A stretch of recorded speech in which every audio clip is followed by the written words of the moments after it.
டிஸ்இன்ஃபர்மேஷனுக்கும் மிஸ்இன்ஃபர்மேஷனுக்கும் பெரிய வித்தியாசம் இருக்கு. அதுக்கு தமிழ்ல எப்படின்னு உங்களுக்கு கேட்குறேன். மிஸ்இன்ஃபர்மேஷன்னா யாரும் அதாவது வேணும்ட்டு செய்யறது இல்லை, ஒரு தவறுதலா ஆல் த டைம் நடக்கும்ல நம்ம ஊடகங்கள்ல, அதை கரெக்ட் பண்ணிக்கலாம். சில நேரம் டேமேஜ் கூட ஆகும் அதனால. ஆனால் அது வேணும்ட்டு செய்யறது இல்லை. அது ஒரு இது வந்து வெப்பனைஸ் பண்றதுன்னு சொல்லுவாங்க. டிஸ்இன்ஃபர்மேஷன் பிளான் பண்ணி மோட்டிவோட செய்யறது. அது பெரிய ஸ்கேல்ல போகும் சோஷியல் மீடியாவில். அதை எதிர்க்கிறது ரொம்ப கஷ்டம். அதனால அந்த வித்தியாசம் முக்கியம். அந்த நாங்கள் அதை பேசுறதுலேயும் அது எப்போ தெளிவாக இருப்போம். எல்லாரும் சும்மா யூஸ் பண்ணுவாங்க டிஸ்இன்ஃபர்மேஷன் என்றால் மோட்டிவேட்டட், பிளான்ட், வேணுன்ட்டே செய்கிறது மோர் டேஞ்சரஸ். ரெண்டும் டேஞ்சரஸ். மிஸ்இன்ஃபர்மேஷனை கரெக்ட் பண்ண முடியும். அதை வந்து கரெக்ட் பண்ணால் கூட அதை எதிர்ப்பாங்க அதோட ஆத்தர்ஸ். அதனால் அதை அந்த கான்டெக்ட்லேருந்து ஓரளவுக்கு புரிஞ்சுக்க முடியும்.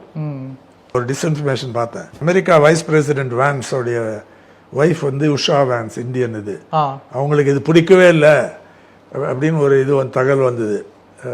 அவங்க ஏன்னா அவங்களுக்கு இந்த விஷயம் அவங்க நடத்தை பிடிக்கவே இல்லை, அவங்க தனிப்பட்டு இருக்க போகிறாங்க, அவங்க ரொம்ப இன்சல்ட் ஆயிட்டாங்க அப்படின்னு சொல்லி ஒரு வந்தது. அது உண்மை இல்லை. அது இன்வெஸ்டிகேட் பண்ண தேவையே இல்லை நம்ம பெரிய அளவுக்கு.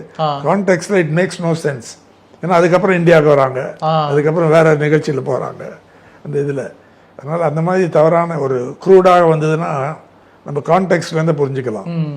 ஆனாலும் எதிர்காலத்தில் இது ஒரு த்ரெட்டாக தான் இருக்கும். அது அரசு வந்து சீரியஸ் பண்ணணும்.